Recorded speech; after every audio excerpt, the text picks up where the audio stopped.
Thank you very much, Karen, and good afternoon, everyone. Welcome to the Toronto Senior Housing Corporation board meeting. Today is Monday, November the 16th. My name is Fareed Amin, and I have the privilege of chairing this committee. I'd like to welcome our directors, of course, our staff and members of the public for joining us today. We are live streaming as usual. So again, welcome. Today we will be discussing and bringing forward for approval our TSHC board and committee meeting scheduled for 2025. This was previously circulated to our members. Also, as noted at our last board meeting on October the 24th, I mentioned there were 2 vacant positions on the Toronto Seniors Housing Corporation board. The first being a tenant director, and the second being the city manager designated position. I will be speaking to the city manager designated position at today's meeting, and the tenant director position is still open, and the city is working with that to go through the logistics to complete the filling of that vacancy. We're hoping that that will occur in the spring of 2025. We had a couple of committee meetings, so we'll hear from our respective chairs regarding the outcome and the decisions made at those meetings. After which we'll move into camera for a few items. Then we will reconvene in the public realm to report and pass any resolution required as a result of the discussion we would have had in camera. We don't have any deputations today for the benefit of those of you who are joining us and also for the benefit of directors. Please know that there are no deputation. We will also, someone say something? We're good? All right, and I see Marco has joined us, and Marco is from the City of Toronto Financial Planning. So Marco, welcome to the Toronto Seniors Housing Corporation board meeting. We appreciate you joining us, and I understand that you will be part of the discussions on the budget. So welcome.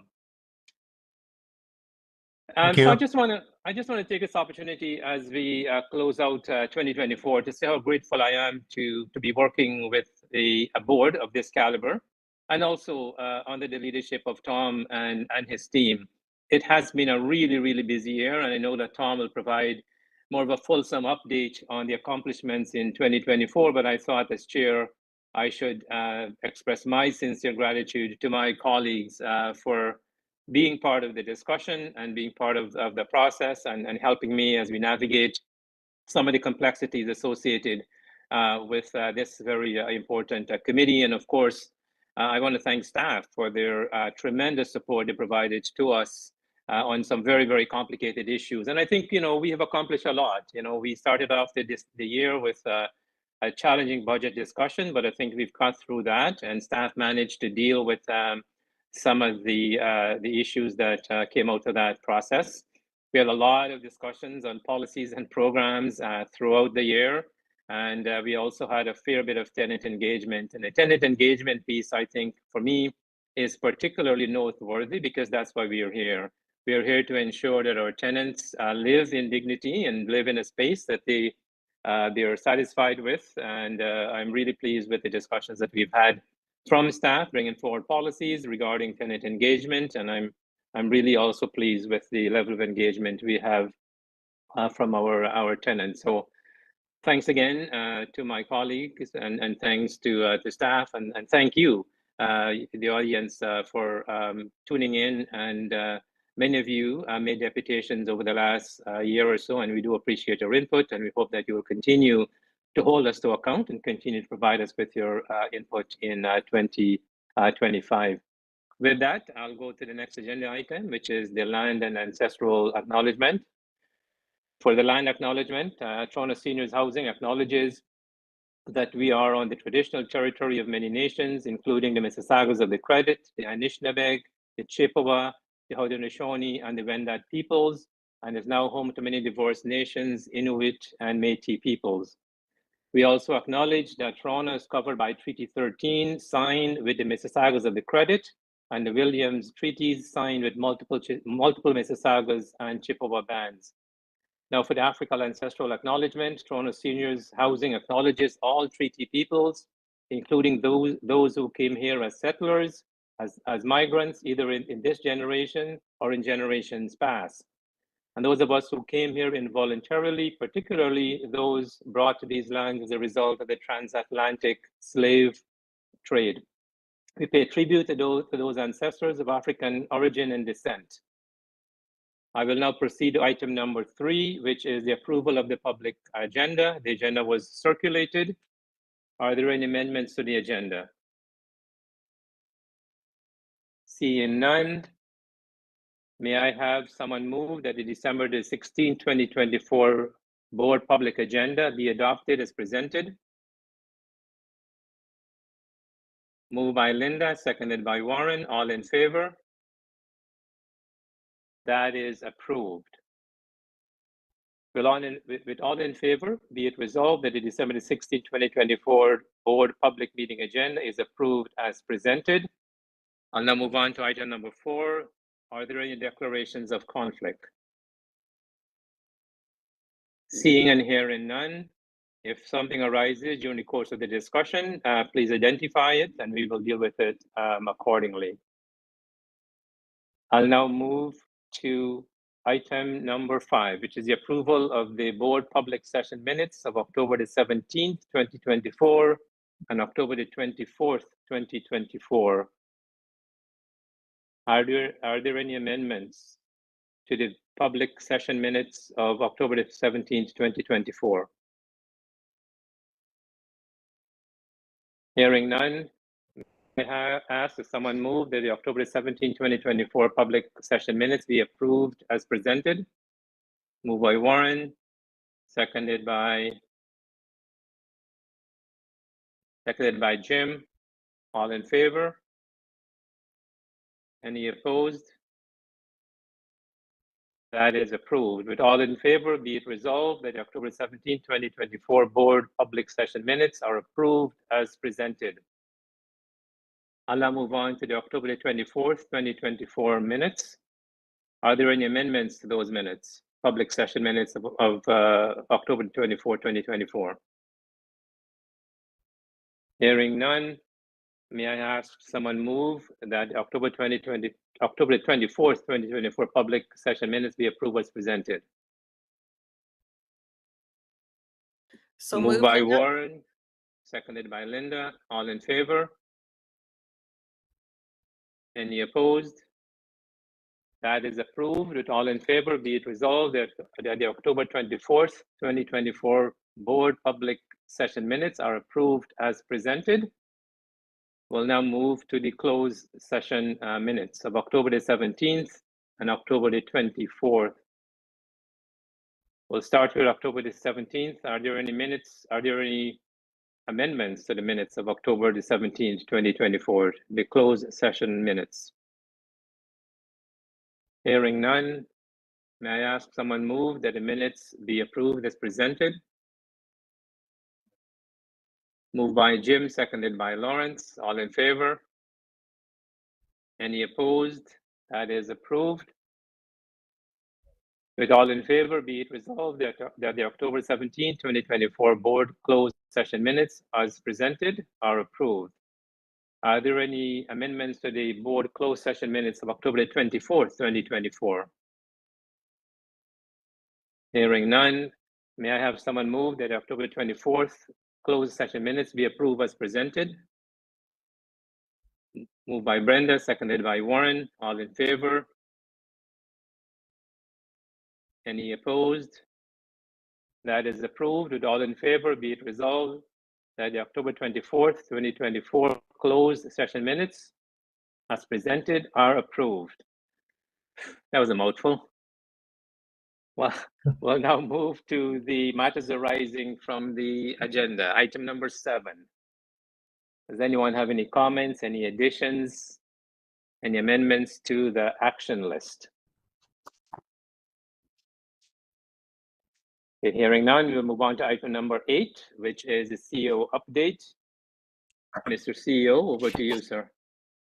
Yes, through the chair and to the board, thank you so much. And as Fareed mentioned at the opening, I am just going to take a moment, probably a bit longer than I usually do in my CEO updates, just to reflect on with the year closing, reflect on 2024, but also I think highlight what we are looking forward to in 2025. But just starting with this previous year's highlights, we were able to move forward on several key items, and wanting to highlight was the implementation of the Community Connect Plus, our tenant engagement, and we saw an increase in agency in tenant-led programming, up 23% over 2023, and then in fact the tenant requests for programming was up nearly 90% year over year. So there's still a lot that they want us to do. We also very importantly launched the Community Activities Fund, fondly becoming known as CAF, which got approved in late 2023. And then we saw over 150 tenant events, whether it was barbecues, holiday celebrations, delivered over the year. And now we have 172 tenant volunteers across almost 90% of our buildings.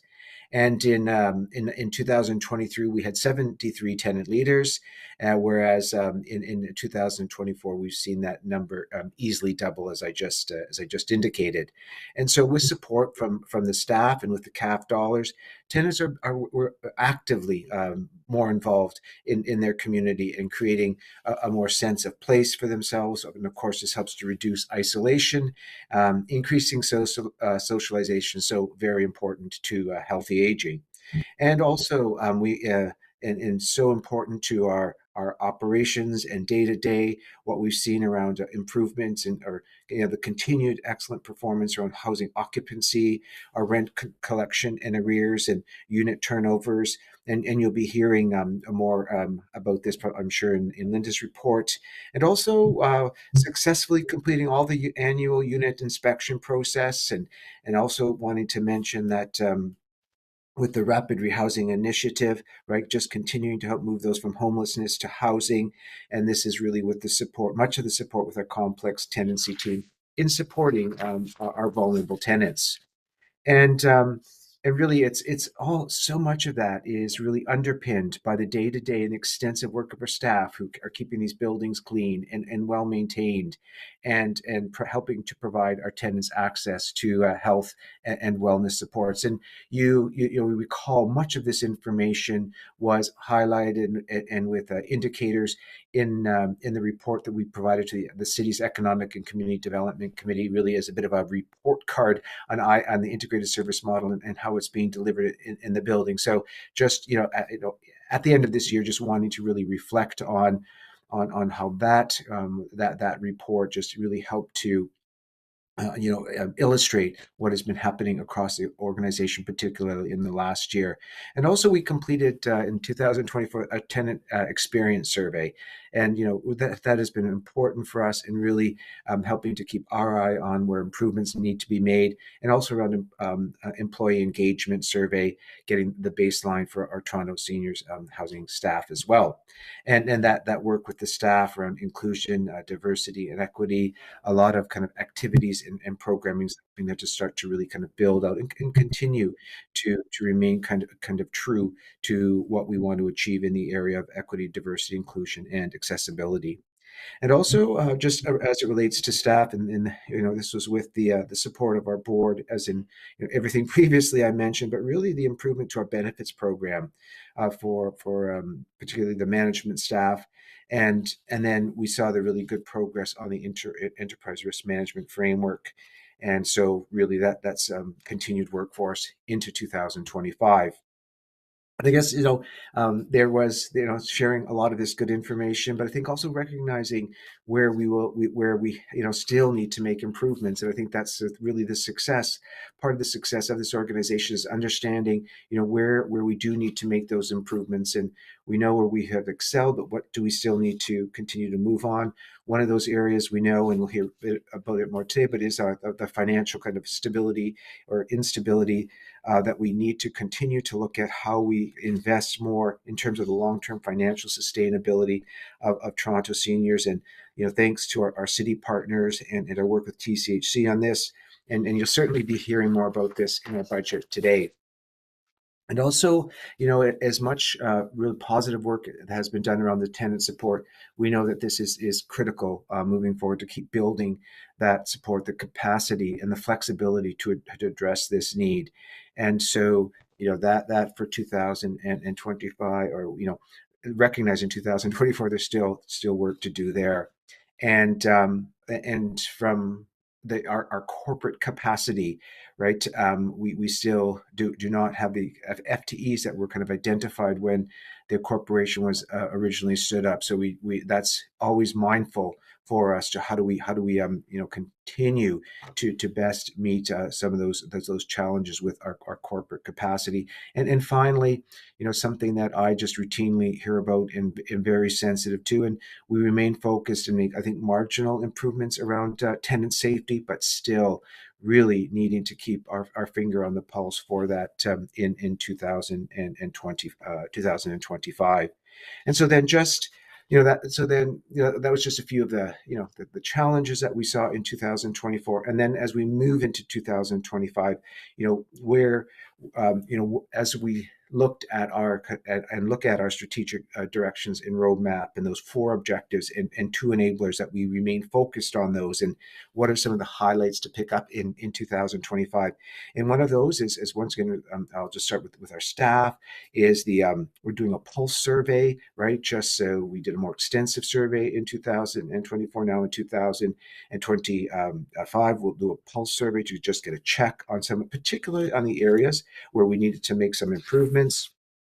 And then also just you'll hear a bit more in our in the report today, just around the representation on our board through the deputy city manager. So in 2025, just really wanting to continue to build strong relationships with the city, and then subsequently we'll hear more about the work in our agreements. And I also just reflecting as we move forward with employees, we have our labor negotiations coming up, right? So that, and really what will be so important for us, I think, outcomes are important, but we also have to remain focused on ensuring that the staff feel supported through this process, and we really keep our operations moving. We're also doing succession planning, which I think is quite exciting for us to look at, how do we best build that capacity and for people to perform, and then that just ongoing work around IDEA, our diversity, inclusion, equity, and accessibility, and then that continued focus on and our strong operational base that we've built. And I think in 2025, is there a quality improvement project that we want to undertake? We did 3 previously, but where do we want to turn our attention to kind of continue to improve quality within our operations in 2025? I do think around tenants, talked about support. What's going to be really key in 2025 as we build out that support is our partnerships. We've laid some of the groundwork in 2024, but 2025 is going to be very important in terms of the delineation and the kind of the framework or the mechanisms in which we want to better partner across our entire, whether it's health system, social service system, that will be key. And then just, I guess, my final comments, kind of on the year, and just reflecting to me, I see, over this 2.5 years, really, I think there's a culture at Toronto Seniors Housing that is starting to evolve, that is unique. And when we think about like those beliefs and values and attitudes, for us, that element of tenant relationship, the tenant voice, and the tenant presence, that is something that we want to continue to build in 2025. And I'll just end with a short little, I guess, story involving one of our tenants that I think really reflects this shift that we're seeing in our culture, and I think the culture that we want to be. And it is focusing on tenants, but we received this really incredible letter from one of our tenants recently. One of our staff received it, and it was like, I think, 7 pages long, and detailed on this person's life and the challenges that they had, whether they were health challenges, mental health challenges, spending some time in prisons, and then now having a place at Toronto seniors, and a sense of permanency, and having a very more prominent role as a tenant volunteer in our buildings. And it was just really incredible for me to see how this tenant, first of all, chose to tell their truth. With one of our staff, felt confident and comfortable in doing that.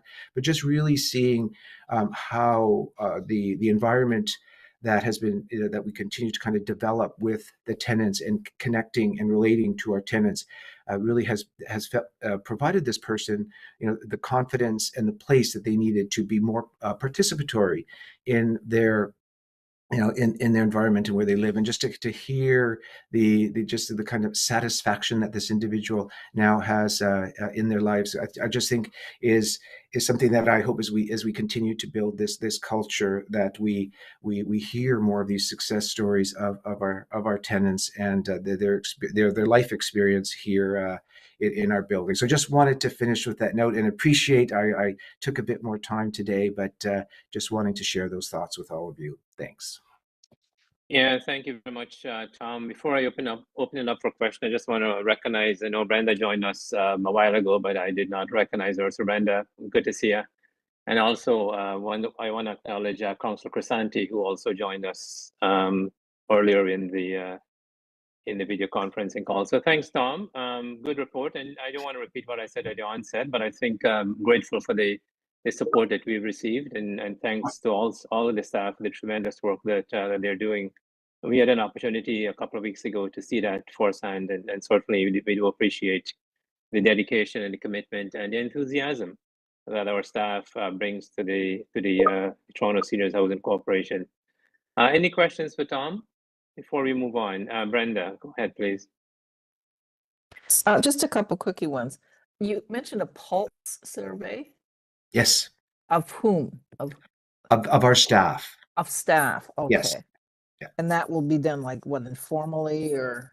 Oh no, it's sorry, through the board through the board chair to Brenda. It's just essentially like a shorter survey that is done. It's a formal process sent out to the staff, and actually there is a focus. I just want to raise, because I think this is quite important. There's actually a section where we asked specifically.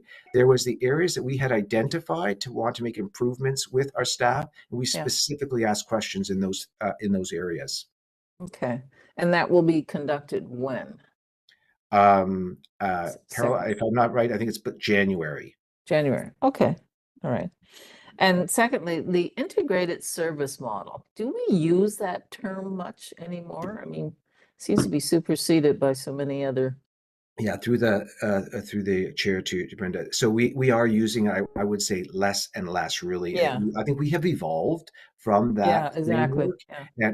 And so that was the request through the council motion to kind of frame it around the integrated service model, but it certainly has it has broadened our work around that. Right. Okay.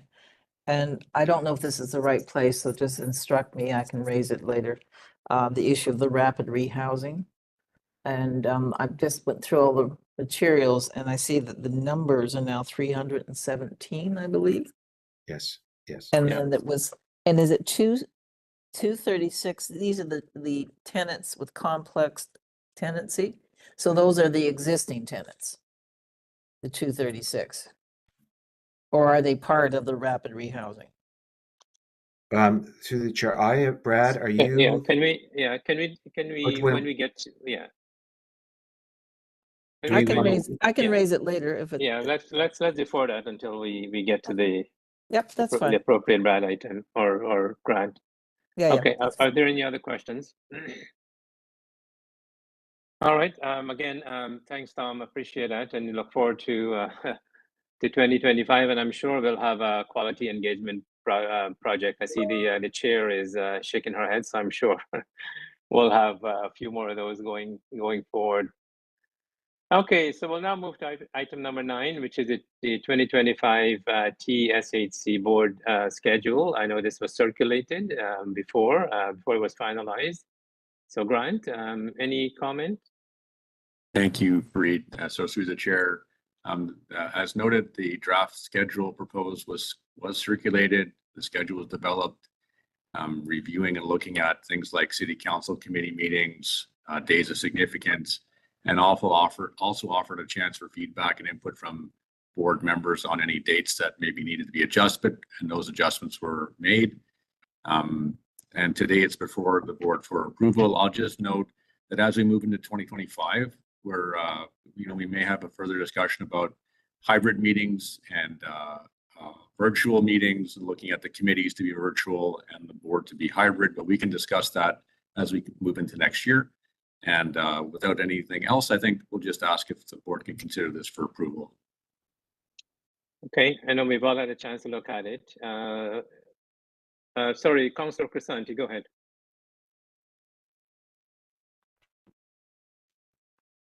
There we go. Okay, thank you. Just listening to Grant and looking at this item. So on the TSHC. So just so you're aware, currently the striking committee got together today on I guess addressing who's who and who's going to sit on what committees as well. So this is going to council this week, tomorrow, and the next day. I'm not sure where in the agenda it's going to fall exactly. And so I'm just looking at it again from the perspective of ensuring there are no conflicts. And I've also midterm is the opportunity to do some shifting of committee meetings and so on for every councillor and as well. So minor changes at my end. Clearly, I've made it very clear that I'm still very interested in continuing with the TSHC committee. So that shouldn't be a problem. I'll be coming back. So we may have to revisit this to make sure there are no conflicts. But if you've already got the schedule set, you have flexibility to make some minor adjustments if necessary. Yeah, I think so. I think, Councillor, we will try as best as we can to accommodate anything that arises from you or anyone else on the committee. And if we need to be flexible, we'll try and exercise that. Thank you. Yeah, okay, fair enough. Thank you. Go ahead, Grant. Sorry, through the chair, Councillor Crisanti, just so you're aware, we did look at the 2025 schedule for all committee and council meetings, and also which ones you're on, to make sure that we weren't putting any conflicts into that picture. So hopefully we've already addressed that, but we will be flexible. And I just want to thank Karen on behalf of all this, because she did the work to put together that view. Yeah, I guess what the councillor is also saying, that there are some mid-year changes sometimes that might impact on committee assignments. So yeah, that's correct. All right. There could be last minute changes. Yeah. Yeah. All right. All right, thank you. So with that, I'm going to ask for a motion so that we can accept the 2025 committee schedule. May I have someone move the acceptance of that schedule? Councillor Crisanti move, seconded by Linda. All in favor? That is approved. With all in favor, be it resolved that the board approves the 2025 TSHC board and committee schedule as presented. We'll now move to item number 10, and this 10 item again is a fairly quick item, and this has to do with the city manager board representation. I'll quickly spend a few minutes speaking to it, and then Tom, you or Grant can jump in and fill the gaps. So as you know, the city has a designated, the city manager has a designate on this board.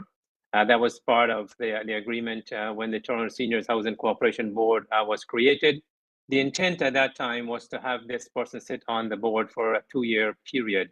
And as many of you know, Paul Raftis was the individual that sat on this. When Paul left the city, there was obviously a void. But we have been having discussion with the city manager and the city manager's office and others within the city administration to do two things. One is to appoint someone to be the city rep, and also to extend the 2-year interim notion, which was the period within which that person would sit, and then hopefully, not necessarily be on the board. But I think, given all the interactions that we have with the city, and given sometimes the questions that we have for staff as it relates to the city administration, and given that the city is the sole shareholder, I think it makes sense for the city to have a representative continue to sit on this board. So we are going to make that request, and we have initiated that process. And as I mentioned in my introductory comments at this meeting, we're hoping to have that resolved as soon as possible. So I don't know, Tom, Grant, anything to add? I'm okay, Grant. Through the chair, just once this is considered and if approved at board here today, it'll go to executive committee in the new year, and then ultimately through the council for endorsement at that level. And once that's in place, then the city would appoint the member. Thank you.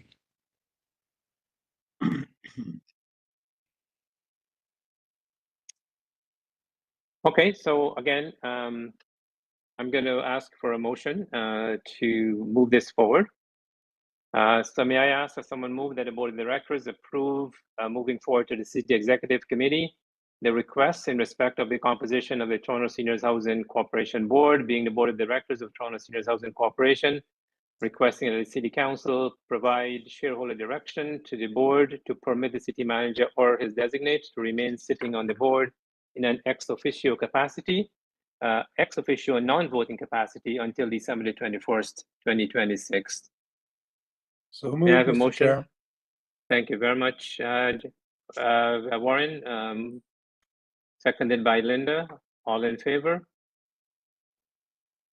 Any opposed?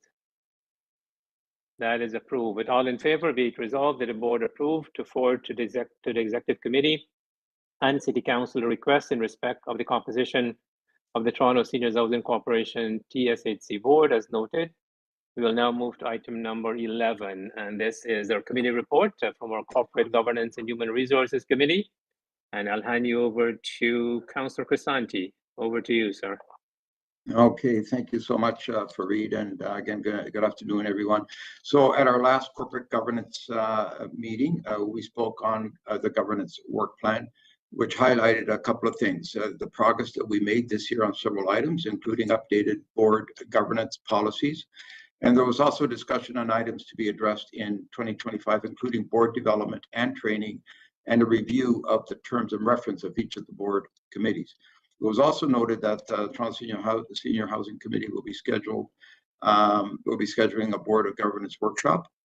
The committee also discussed some matters in camera, and of course, those matters could be discussed again in camera today. In reflecting on the work of this committee in 2024, we've had several key items come forward, including employee engagement and equity, diversity, and inclusion survey results, and people and culture updates.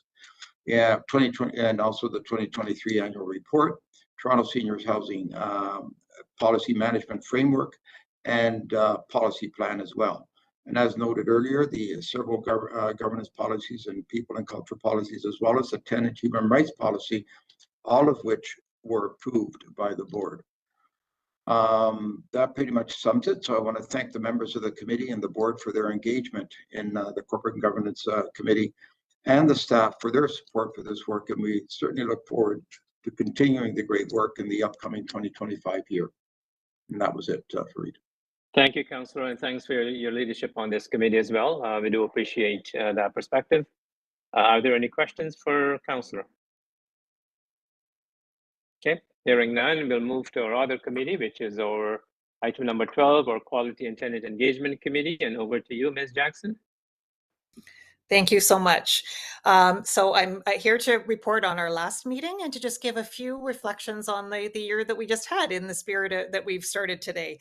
At the last Quality and Tenant Engagement Committee on November 18th, we had a slightly lighter agenda with two main items. Actually, it was helpful because we actually had some time to talk about those two items. Our important operational dashboard that gives us a glimpse into how we're progressing as an organization, and the strategic directions Q3 2024 progress report. Both of these items continue to show good progress, and there was some discussion, and the strategic directions are actually on the agenda today, and Grant's going to be speaking to it right after I finish this. I do want to actually reflect for a moment on the items that we have actually been focusing on in 2024. In 2020, we've been focusing on the 2023 to 25 strategic directions, originally interim and then adopted with an updated roadmap through next year, along with quarterly updates throughout 2024. We had updates on our 3 quality improvement projects, including the 1-year comprehensive update.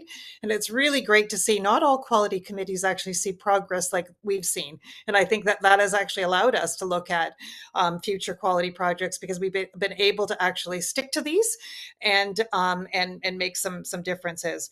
We have had 2 reports from OACH, and this is a new schedule, and it seems to be working quite well, keeping the committee and the board informed on this important work and the support of our tenants. And I love to see the relationships that has developed between OACH and our team. I think it really speaks to a mutual focus on our tenants.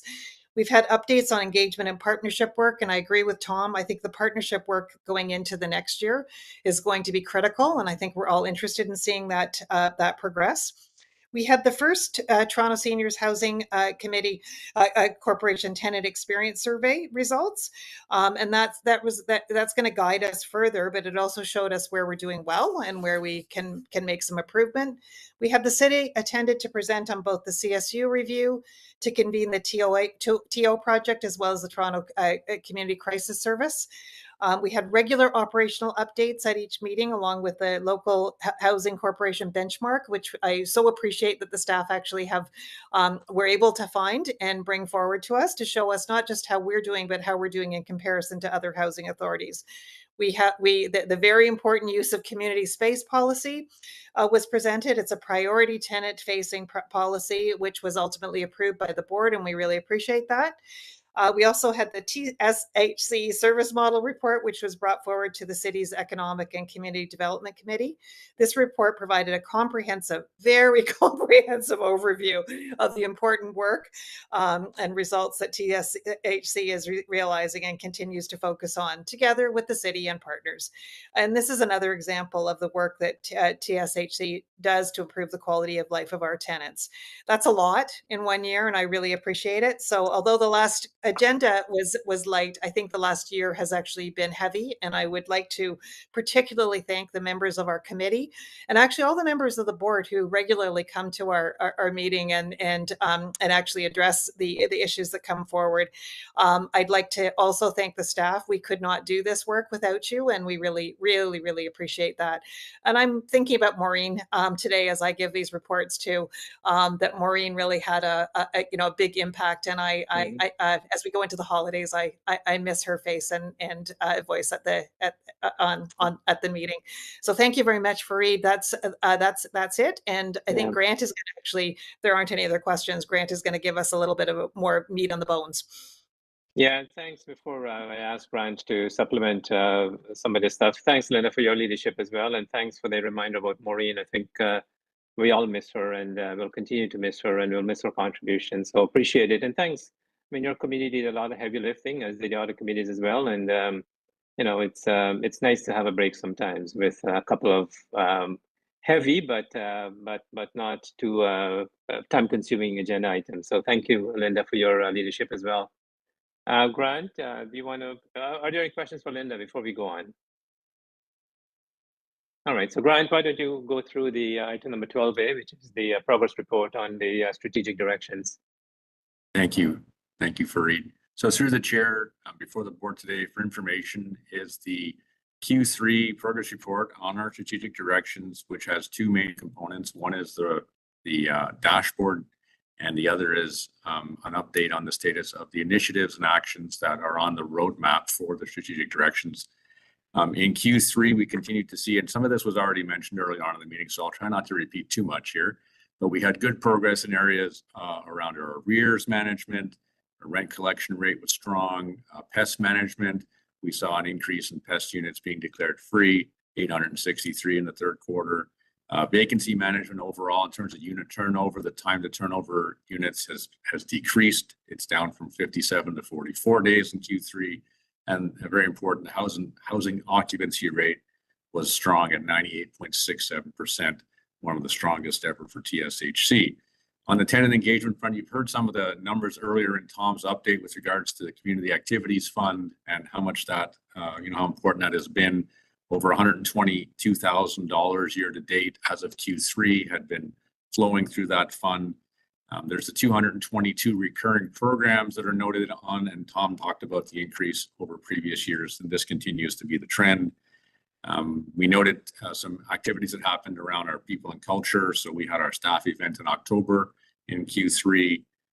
The vacancy staff rate is noted there at 4.3 in the third quarter and a turnover of 0.85%. Also, the overall financial standings on the dashboard.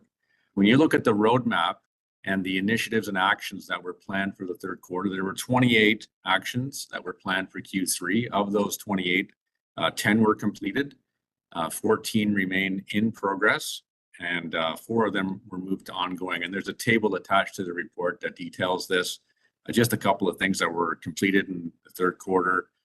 There was some work around setting up a research project with Women's College Hospital that was noted. We got a clarification and confirmation from the city on accountability around our service manager reporting in the third quarter, the one-year QIP report that Linda just referenced.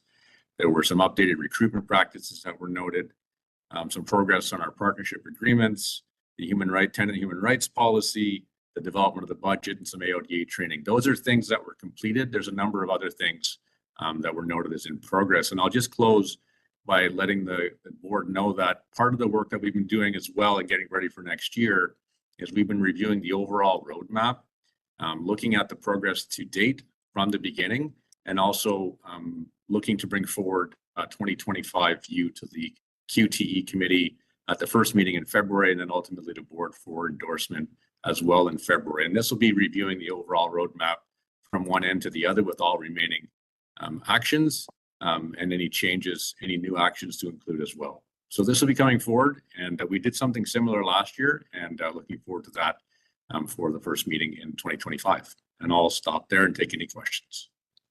Yeah, thank you, Grant, and thanks. And when we approved the strategic directions and the roadmap, we were sort of contemplating having this intense measurements and KPIs, and I think throughout the year, staff have kept us up to date and have provided us with those KPIs and those measurements, which I certainly appreciate, because many organizations you have these strategic plan, but then the results aren't measured, and as they say, what gets measured gets done, right? So we do appreciate this ongoing update and the opportunity to comment on the KPIs and the roadmap.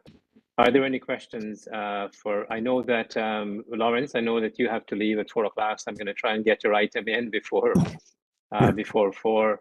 Are there any questions on the roadmap or strategic directions for Tom or for Grant? All right, hearing none. Once again, appreciate it, Grant, and thanks for all the great work that staff have been putting into this. And as I said, I mean, I'm really impressed with the measurement that's being done. And we've got this ongoing dashboard that Brad provides us from time to time as well. So it's really good to see that these things are measured, and we are able to provide the board and the public with some accountability measurement on how we're doing. So thanks again. All right, so we'll move to our third committee report, which is item number 13, the Audit, Finance, and Risk Committee report. And I'll turn you over to Mr. D'Souza. Lawrence. Thank you, Mr. Chair. At the last Audit, Finance, and Risk Committee meeting on November 28th, we discussed Q3 and October 2024 financial results, 2024 audit engagement and timeline, update on the enterprise risk management framework, and the 2025 budget update. Some of these are on today's agenda, including a key item being the 2025 budget. When reflecting on this committee's work during the year 2024, we have had several key matters come forward, including several reports on financial results, financial matters, and procurement items. The enterprise risk management policy as part of the enterprise risk management framework, the 2023 audited financial statements, financial policies, and several updates on the 2025 budget. I wish to thank the members of the committee and board for their engagement in the AFRC and these important items, and also the staff for their support of this work and we look forward to the work upcoming in 2025. That concludes my report. Back to you, Mr. Chair.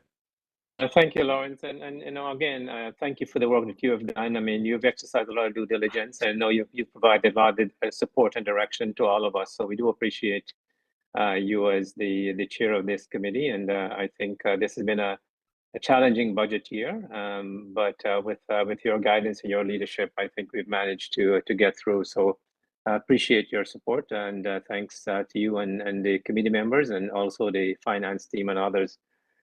And speaking about finance team, Mr. Throng, Vince, over to you. Great, thank you. And through the chair, I'm just going to report you for the financial result for the Q3 in October.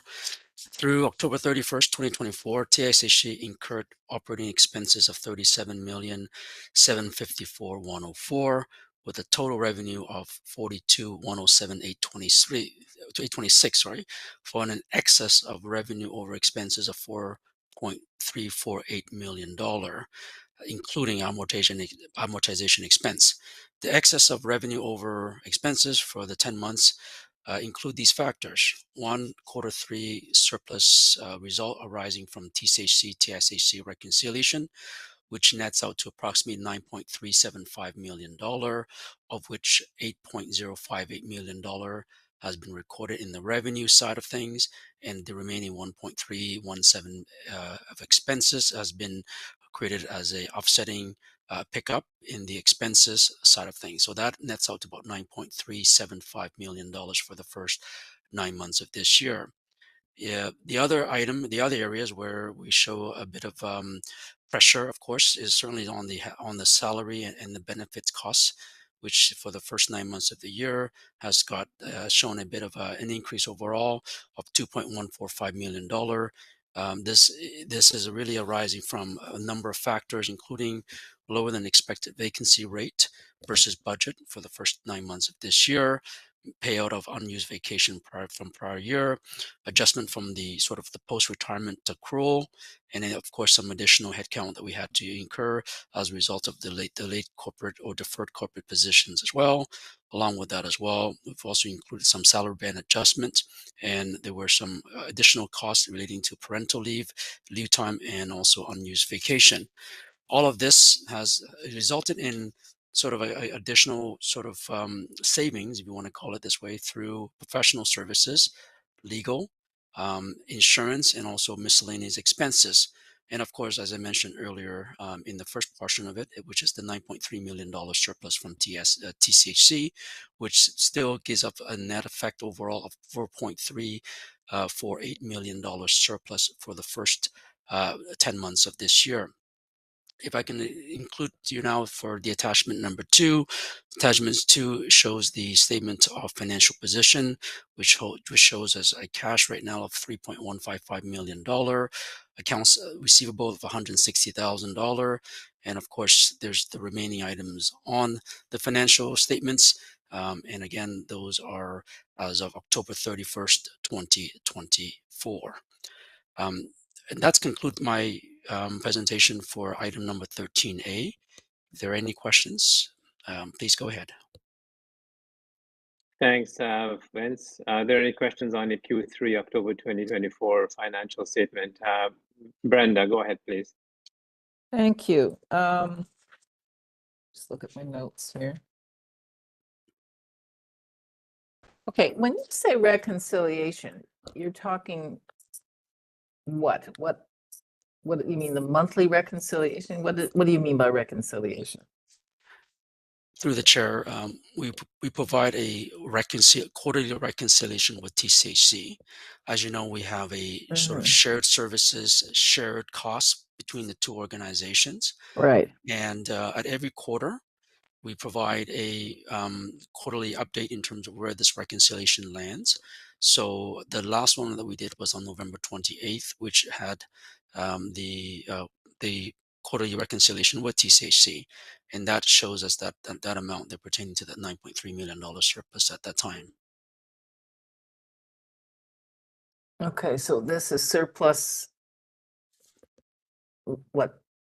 I'm still not understanding it. So it's surplus of revenues from rent or surplus from It's a mixture of both, Okay. Brenda. In Yeah. the through the chair, there's essentially about $4 million of that component comes from the revenue. The revenue Right. was budgeted at 1%. We went in there much higher, Mhm. and also bad debts was much lower than expected. Again, this was Okay. part of the budgeting process with TSHC that has provided us with these sort of figure.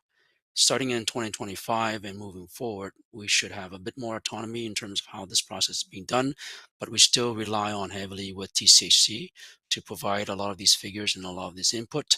Again, majority of also the costs as well are shared costs. And a substantial of that amount, I would say more than half of that is relating to TSHC shared costs, including in our case here, security, mortgage and interest, utilities, Mhm. and also the other operating costs as well, which certainly we can discuss a bit further in the budgeting when we go into camera, and we can discuss further on the line items as well. Okay, then I'll reserve my questions to then. Okay, thank you, Brenda. Thanks, Vince. Are there any other questions for Vince? Okay. Seeing none, we will move into, we'll conclude our public session, and we'll now move into camera. And just as a reminder to those who are watching us or listening to us online, we will go into camera, and then we will reconvene to pass any motion that that we need to pass in the public realm. So if you'd like to stand by, we will re-engage you after the closed meeting session. Okay, so may I ask someone to move that we transfer into closed session on the section under the Toronto Seniors Housing Corporation Bylaw 1-2021, section 419, subsection 1D, 1J, and 1L. Can I get a motion? Can I get a mover, please? Moved by Linda, seconded by Warren. All in favor? Any opposed? That is approved. With all in favor, be it resolved that the board closed part of the meeting to the public is approved. I'll now wait a few seconds for the live streaming to end, and then we'll reconvene in our in-camera session.